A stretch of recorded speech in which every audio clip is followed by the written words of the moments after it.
آج ہم بات کریں گے ایک ایسے شہر کی جس کے زوال نے تاریخ کی سب سے طویل اور طاقتور سلطنتوں میں سے ایک یعنی 600 سالہ سلطنت عثمانیہ کے عروج کی بنیاد رکھی۔ یہ صرف ایک جنگ کی داستان نہیں ہے بلکہ یہ ایک پوری تہذیب کے خواب کی شروعات کی کہانی ہے۔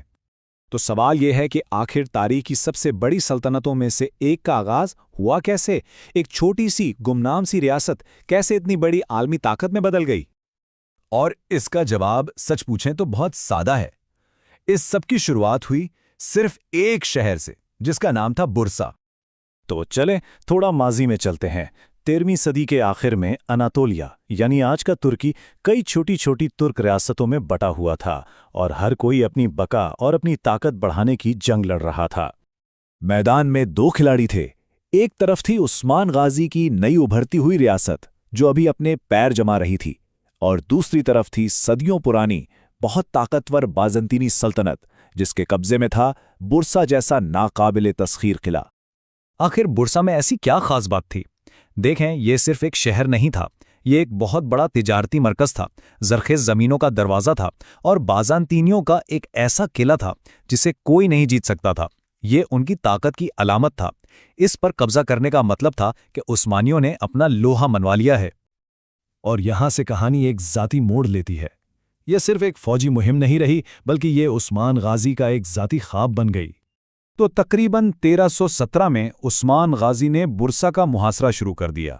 ان کی حکمت عملی بہت سادہ لیکن کمال کی مؤثر تھی۔ شہر کو باقی دنیا سے الگ تھلگ کر دو اور بس صبر سے انتظار کرو۔ لیکن جیسا کہ اکثر ہوتا ہے، قسمت نے اپنا کھیل کھیلا۔ محاصرہ ابھی چل ہی رہا تھا کہ سلطنت عثمانیہ کے بانی عثمان غازی بہت شدید بیمار پڑ گئے۔ ایسا لگ رہا تھا کہ ان کی زندگی کا چراغ بجھنے والا ہے۔ اور وہ لمحہ تھا جس نے تاریخ کا رخ بدل دیا۔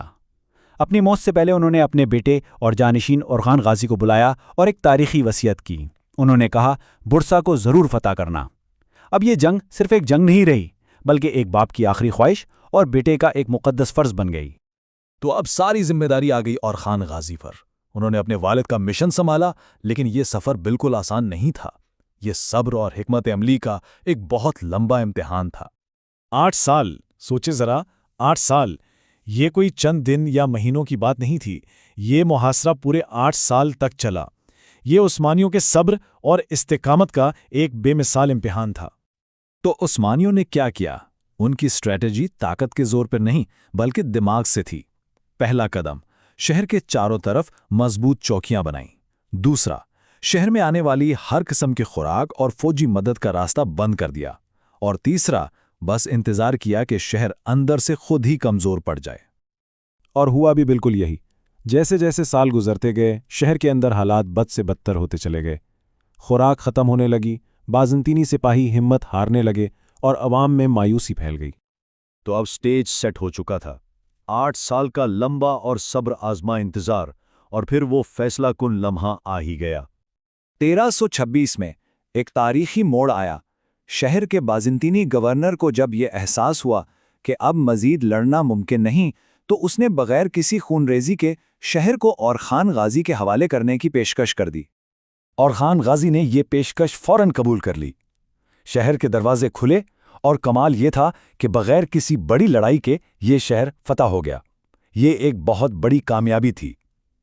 اورخان سیدھا اپنے والد عثمان غازی کی قبر پر گئے اور یہ فتح ان کے نام کی، ان کی آخری وصیت کو پورا کیا۔ تو ایک بات سمجھنا بہت ضروری ہے، برسا کی فتح صرف ایک شہر کو جیتنا نہیں تھا، یہ تو ایک نئی سلطنت کی بنیاد رکھنے جیسا تھا۔